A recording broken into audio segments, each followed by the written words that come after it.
Halo pemirsa, bertemu dalam acara Energi Kita. Selama setengah jam kita akan membahas mengenai masalah energi dan dalam hal ini adalah listrik. Tentunya dengan beberapa narasumber yang sangat kompeten di bidangnya. Pemirsa, memasuki tahun 2013 ini berbagai polemik muncul dalam masyarakat, terutama mengenai tarif tenaga listrik yang akan naik sebesar 15%. Namun pemirsa, setelah saya cari tahu dari berbagai sumber, ternyata subsidi listrik yang harus ditanggung oleh pemerintah dalam APBN sangatlah besar, mencapai angka 93 triliun rupiah. Dan subsidi listrik pun dinilai belum tepat sasaran. Lalu bagaimana selengkapnya? Yuk, sama-sama kita cari tahu jawabannya.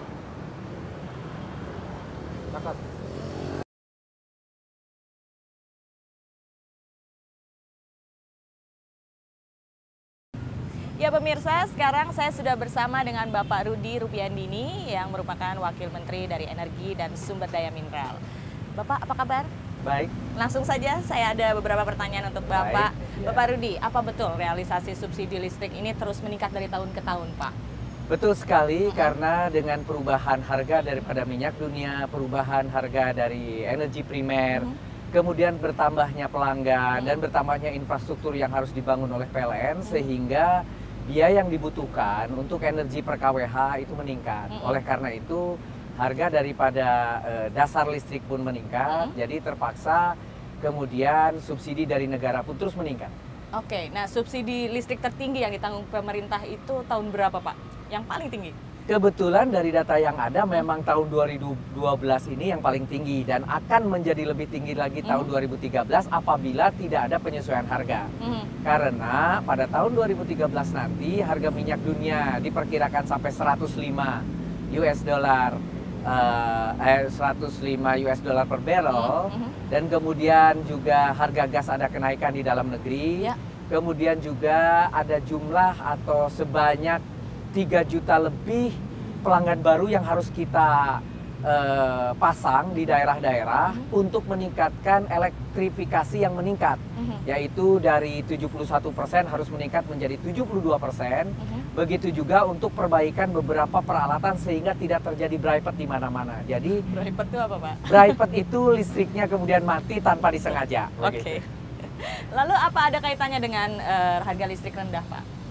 Betul, ketika harga listrik dipertahankan tetap rendah, sementara harga pengadaan listrik terus meningkat, akibatnya maka perbedaannya yang kita sebut subsidi itu menjadi meningkat. Oleh karena itu, pada tahun 2013 nanti ada sedikit penyesuaian. Kenaikan yang harusnya 30 triliun pada tahun 2013 dibagi dua. 15 triliun adalah penaikan subsidi dan 15 triliun disebarkan kepada para pemakai. Tetapi pemakai yang dinaikkan hanya pemakai-pemakai yang wattnya besar, terutama para industri dan para bisnismen. Sementara para pemakai yang rendah, yang 450 sampai 900 watt, yaitu orang-orang yang baru menikmati listrik, tidak kita naikkan. Oke, kita lihat nanti realisasinya seperti apa ya, Pak ya. Tapi sebelumnya, sebelum kita lanjut lagi, kita akan lihat dulu nih Pak tanggapan masyarakat tentang listrik. Kita saksikan bersama-sama.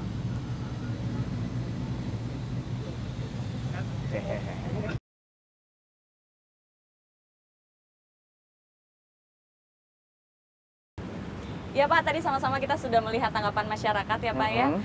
Ada lagi yang ingin saya tanyakan nih Pak. Ada nggak sih Pak kelompok masyarakat yang tidak mendapatkan subsidi Pak?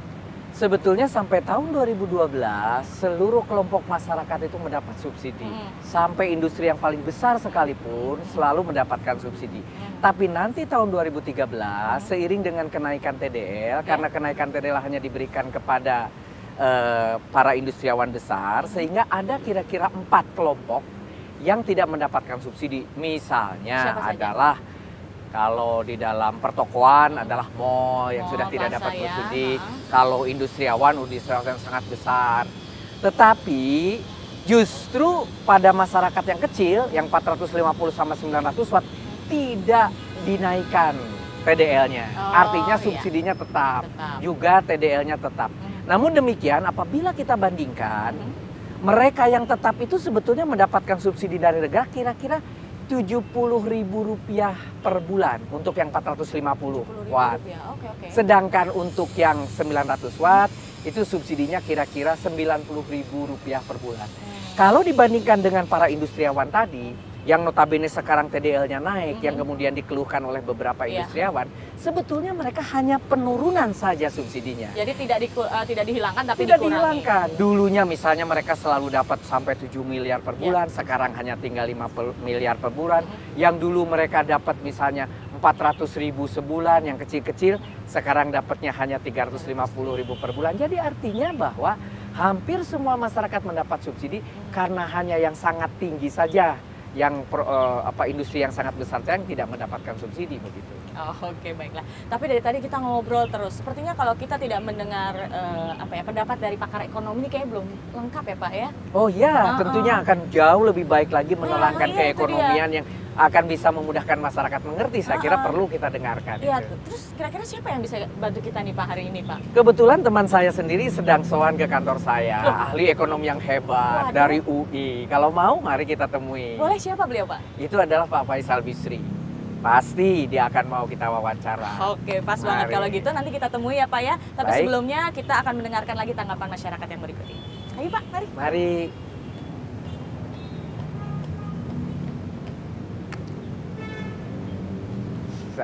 Dah.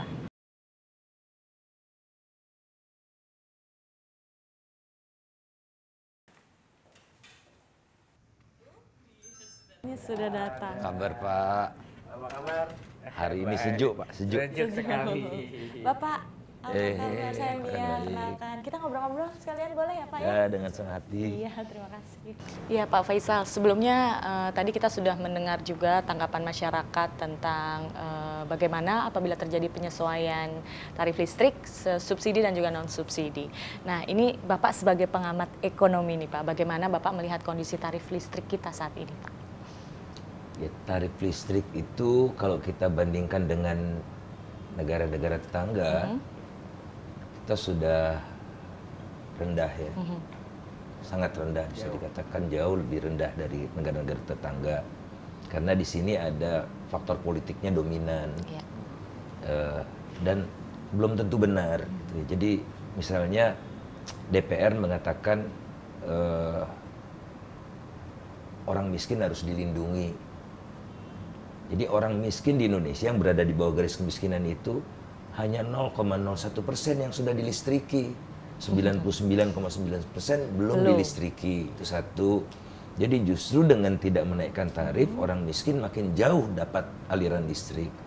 Kedua, kalau betul-betul mau pro orang miskin, yang 450 volt ampere dan 900 volt ampere itu sudah digratiskan saja. Sampai batas pemakaian tertentu. Gratiskan aja. Itu lebih bantu orang miskin kan. Kemudian kalau dia melebihi konsumsi dari batas itu, baru dia bayar. Sehingga apa? Orang miskin itu akan berhemat. Kalau bisa saya nggak bayar sama listrik, sekali ya, tidak bayar sekali. sama sekali. Nah kalau sekarang apa yang terjadi? Yang 450 sama 900 itu disalahgunakan buat losmen lah, buat usaha lah, macam-macam seperti itu. Dan sedihnya lagi, pengeluaran untuk pulsa bisa 60.000 per rumah tangga per bulan. Betul. Untuk rokok ratusan ribu. Iya. Untuk listrik 30.000. Kalau perbandingannya seperti itu ya Pak ya. Ini sebetulnya politik apa? Betul. Politik bantu orang miskin atau cuma pencitraan saja gitu. Kita ingin subsidi itu tepat sasaran.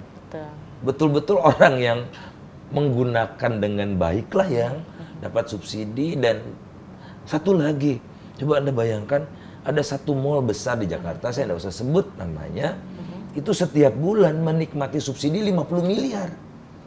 Subsidi tarif listrik. Ini kan sudah tidak benar gitu kan. Nah, yang besar-besar inilah nanti mobilisasi, ada demo begitu ya, demi orang miskin. Enggak. Untuk kepentingan kelas menengah itu. Dan kita semua nih 90% pelanggan listrik PLN, 90% lebih, barangkali nanti Pak Wamen koreksi kalau saya salah, itu masih disubsidi. Coba, yang mana mungkin entitas bisnis itu bisa tumbuh sehat kalau situasinya seperti ini.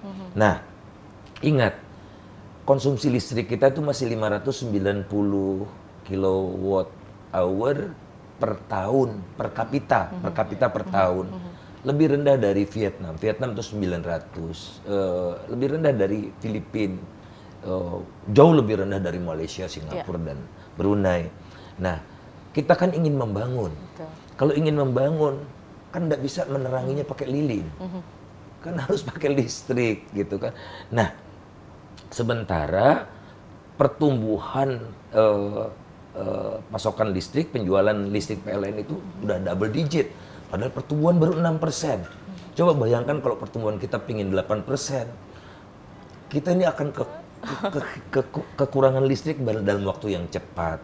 Oleh karena itulah kita harus memacu diri kita gitu supaya pembangunan ini juga menyentuh seluruh kawasan Indonesia gitu ya, dan listriknya cukup. Nah, untuk itu maka harus ada yang namanya rasionalisasi. Tidak mungkin negeri kita bisa memenuhinya dengan kecepatan seperti sekarang. Kalau sekarang ya, kecepatan pembangunan infrastruktur kelistrikan sekarang itu untuk menutupi pertambahan permintaan pun tidak cukup. Jadi kita harus membangun 2-3 kali lipat kecepatannya dari yang sekarang ini. Nah, untuk itu siapa yang mau untuk memproduksi kalau harganya jeblok seperti ini? Masa ada perusahaan yang menjual rugi itu dengan ikhlas? Tidak ada lah. Ya, menurut Bapak sikap apa yang harus diambil? Maksudnya harus seperti apa penetapan tarif listrik itu sendiri sekarang? Kita sepakat penetapan tarif listrik itu harus memenuhi rasa keadilan. Satu itu. Tentu.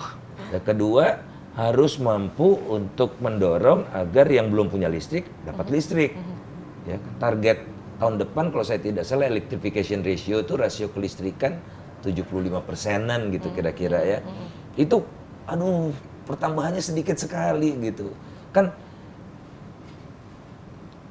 di alam Indonesia merdeka semua warga, semua rumah tangga harus punya akses yang sama terhadap listrik kan. Betul. Tapi kan seperti kita ketahui juga masih banyak juga daerah-daerah yang bahkan sama sekali belum tersentuh ya listrik. Karena PLN pasti tidak mau bangun.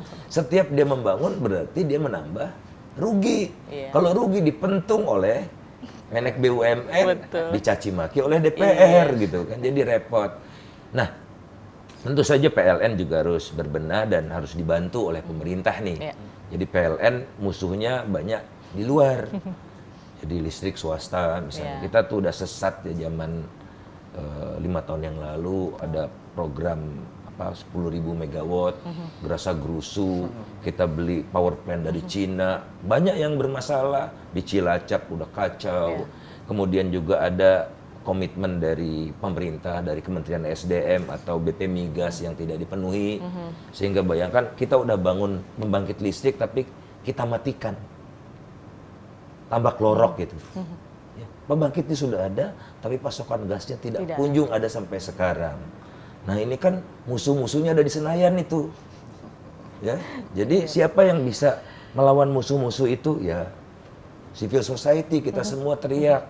Jadi kita minta juga DPR itu tidak menyuruh untuk audit inefisiensi PLN. Audit itu pembangkit listrik swasta dan audit tambah klorok. Nanti ketahuan siapa biang keroknya. Nah, kalau udah ketahuan biang keroknya kan gampang ditebasnya. Oke, baiklah percakapan kita.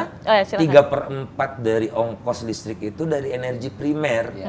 Nah, energi primer ini kebijakannya ada di Kementerian SDM dan pelaksanaannya di BP Migas gitu. Jadi dan ini ada interplay dengan politik lah ya. Nah, inilah yang kita ingin, jangan ada politik-politikan yang menyengsarakan rakyat. Nanti mungkin Pak Wamen juga bisa menambahkan ya mengenai yang tadi terakhir itu. Kita akan segera kembali setelah yang berikut ini.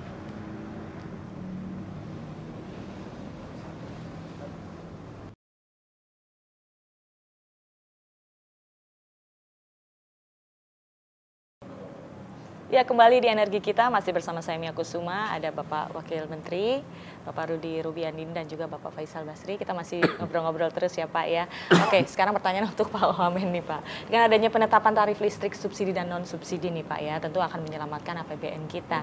Lalu kemanakah sebaiknya penghematan tersebut kita alokasikan nih Pak? Jadi menyambung tadi Pak Faisal, bahwa sebetulnya masyarakat kita yang 75% nanti tahun depan dan tahun ini 71% elektrifikasi, itu kan rata-rata. Jadi kalau kota besar seperti Jakarta sudah 99%, artinya ada kota lain yang jauh di bawah 75%. Jadi artinya sebetulnya memang kita masih membutuhkan penambahan infrastruktur apalagi di Indonesia Timur seperti di Papua yang baru 36%. Oleh karena itu, hasil daripada penghematan subsidi ini akan kita pakai tahun depan memasang hampir 3 juta pelanggan baru. Kemudian memperbaiki infrastruktur supaya kelistrikan ini tetap baik, dan kemudian menambah lagi percepatan terhadap 10.000 megawatt yang pertama yang dulu pernah mundur.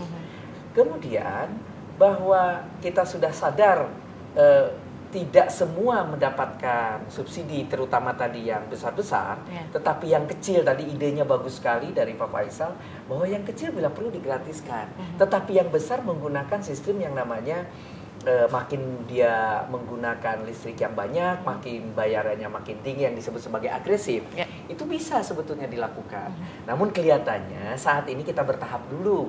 Tahun depan kita mengurangi dulu subsidi dari industriawan-industriawan yang besar. Yang tadi sebulan biasanya dapat 7 miliar. Tahun depan mungkin cukup 5 miliar, tapi mereka tetap dapat itu setiap bulan. Bandingkan dengan masyarakat yang cuma 70.000, 90.000 sebulan dapat subsidi. Yang kedua, bahwa penghematan yang dilakukan sekarang itu sebetulnya selain infrastruktur untuk nambah jaringan-jaringan baru, kemudian memperbaiki peralatan, yang lain adalah bahwa kita menghendaki ada perubahan dari menggunakan yang dulunya BBM berubah menjadi kita menggunakan gas, kita menggunakan infrastruktur sumber energi lain seperti uap yang bahan dasarnya adalah dari batu bara. Nah, untuk merubah beberapa peralatan yang memungkinkan kita efisien ke depan jangka panjang, untuk jangka pendeknya perlu investasi. Jadi kegiatan ini dilakukan oleh PLN, tapi belum bisa terlalu agresif, karena tadi kenaikan pun baru kita bisa lakukan 15%. Oleh karena itu fungsi daripada waktu, pelan-pelan, nanti ketika kebutuhan energi yang begitu tinggi, tadi kata Pak Faisal, ke depan lagi kita akan menghendaki yang sekarang cuma kita bisa mensuplai 40.000 megawatt, tahun 2025 itu kita perlu kira-kira 83.000 megawatt, itu kan harus dikejar. Nah, ketika kita nambah 10.000, kebutuhannya lebih daripada 10.000, kita nambah 10.000, kebutuhan lebih. Jadi tetap saja bahwa kita akan terus punya kebutuhan terhadap energi listrik yang harus tetap dipenuhi. Oke. Lalu Pak Faisal, apabila dengan penetapan tarif listrik subsidi dan non subsidi ini, mungkin nggak nantinya akan menciptakan satu inflasi di masyarakat? Ya, dampaknya kepada inflasi itu relatif kecil karena sederhana saja. Berapa ongkos listrik terhadap total ongkos kan gitu.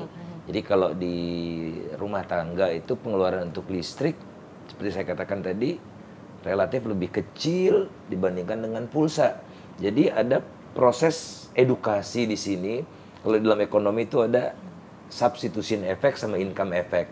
Jadi kalau tarif listrik dinaikkan secara relatif terhadap pulsa misalnya, itu nanti konsumsi pulsanya akan turun. Kalau kita menyadari bahwa pulsanya udah kebesaran buat masyarakat, hak masyarakat untuk pakai pulsa.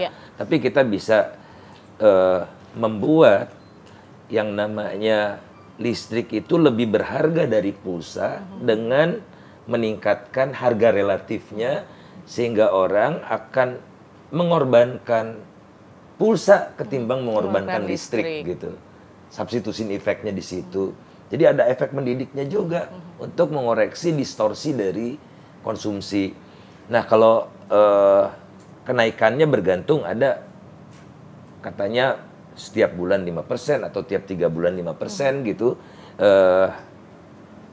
Dihitung saja, saya tidak tahu persis efeknya lebih baik yang mana. Karena kalau kita sudah tentukan bulan ini akan naik, 3 bulan lagi akan naik, orang udah antisipasi naikkan harganya dari sekarang. Mungkin lebih baik sekaligus saja 15%. Tidak gitu. bertahan. Nah, kalau kenaikan 15% sekaligus, itu dampaknya kepada inflasi saya rasa tidak akan sampai 0,5, di antara 0,2 sampai 0,3% terhadap inflasi yang kebetulan inflasi kita sedang rendah 4%-an gitu.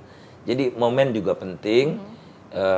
lakukanlah penyesuaian ini tatkala inflasi sedang rendah.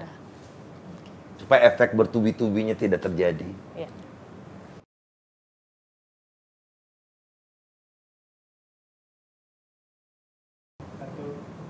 Ya, percakapan kita makin seru nih Bapak-Bapak, tapi kita akan segera kembali, jangan kemana-mana, tetap di energi kita.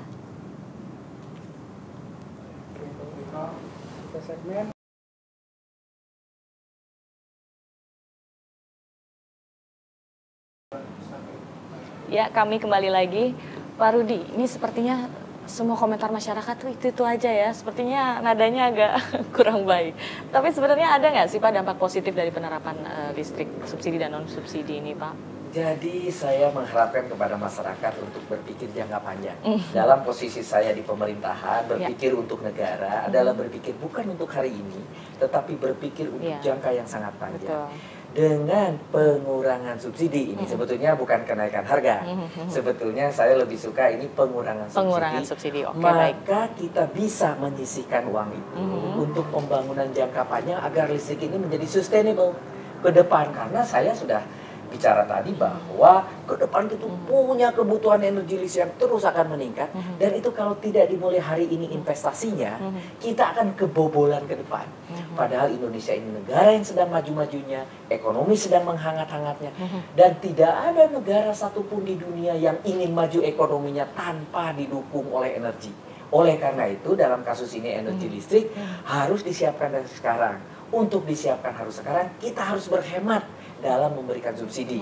Sebagian dipakai untuk infrastruktur. Sehingga kedepannya kita akan menjadi sustain. Kita akan menjadi memiliki energi yang lebih aman ke depan. Itu sebetulnya yang harus dimengerti oleh masyarakat. Memang ini pahit kalau dirasakan per hari ini. Tidak ada obat yang enak diminum hari ini. Pasti obat selalu dinikmati hari ininya cukup pahit. Hasilnya nanti. Betul, ya Pak hasilnya ya. Kita minum panjang. obatnya dulu ya Pak. Betul, terpaksa itu harus dilakukan demi jangka panjang negara kita. Oke, baik. Pak Faisal, ini pertanyaan terakhir nih. Memang penting nggak sih Pak dilakukan dan menjadi solusi untuk penghematan subsidi ini Pak? Subsidi ini bukan harus dihapuskan, tidak. Ya, negeri kita, negeri Amerika sekalipun memberikan subsidi gitu ya. Jadi yang kita ingin adalah subsidi yang betul-betul dinikmati oleh rakyat. Kalau kita ingin bantu orang miskin, subsidi secara benar subsidi. Ya. Tapi jangan orang atas nama orang miskin semua dapat. Semua merasakan subsidi. Masa yang tinggalnya di Menteng, Pondok Indah, Kebayoran Baru juga dapat listrik. Kan malu lah. Kemudian masa mal-mal menikmati subsidi yang sangat tinggi. Kemudian I3 juga kalau saya tidak salah itu subsidinya tinggi. Nah kita lihat penggunaannya seperti apa. Kalau misalnya memang industri tertentu penggunaannya hanya rendah, udah gratiskan sekalian. Jadi jangan tanggung-tanggung. Nah yang kita tidak ingin adalah atas nama rakyat kecil, atas nama industri kecil, tapi justru yang menikmati adalah orang yang sepantasnya atau pihak yang sepantasnya tidak ikut merasakan, ikut menikmatinya. Menurut Bapak pribadi nih, keputusan pemerintah dalam hal ini sebenarnya seperti apa sih Pak? Kenapa diambil hal seperti ini gitu loh? Menurut Bapak seperti apa?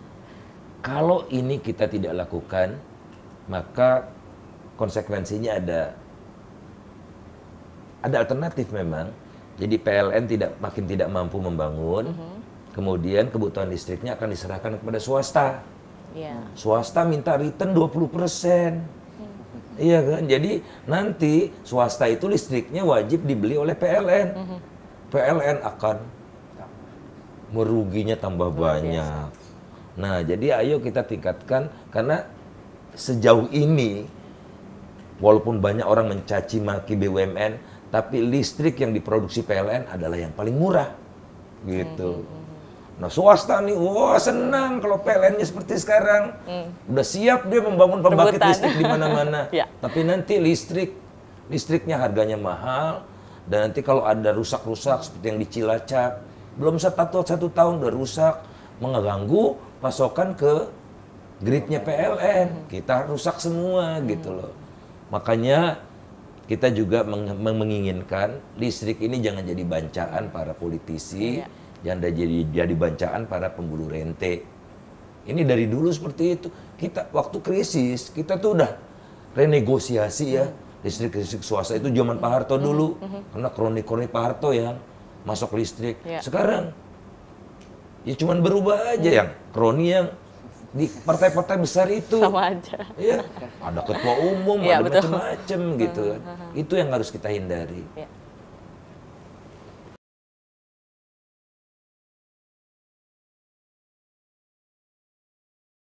Ya, Bapak Rudi mungkin ada yang mau disampaikan untuk masyarakat, Pak? Silakan.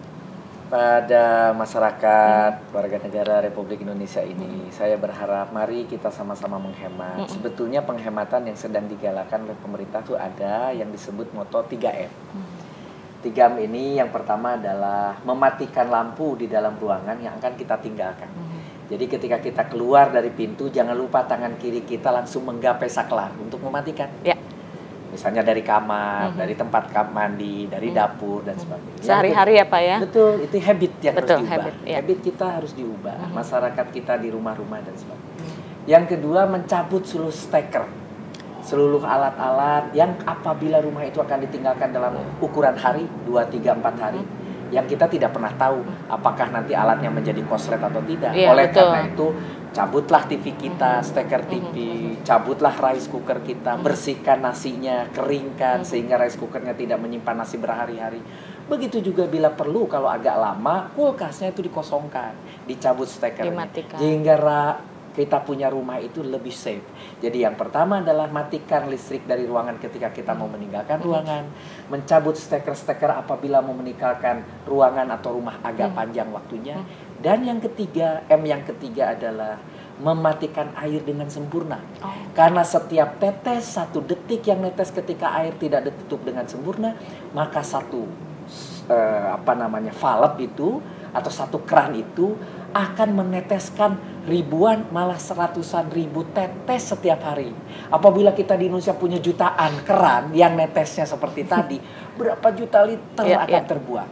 Jadi 3M itu saya nitip kepada masyarakat. Matikan listrik ketika ruangan sudah tidak dipakai, mencabut steker-steker ketika mau meninggalkan ruangan atau rumah agak cukup lama, dan mematikan air dengan sempurna supaya tidak ada air yang terbuang. Demikian, mudah-mudahan masyarakat merubah behaviornya, merubah sifat dan tingkah lakunya menjadi selalu menghemat, karena ini adalah milik kita bersama.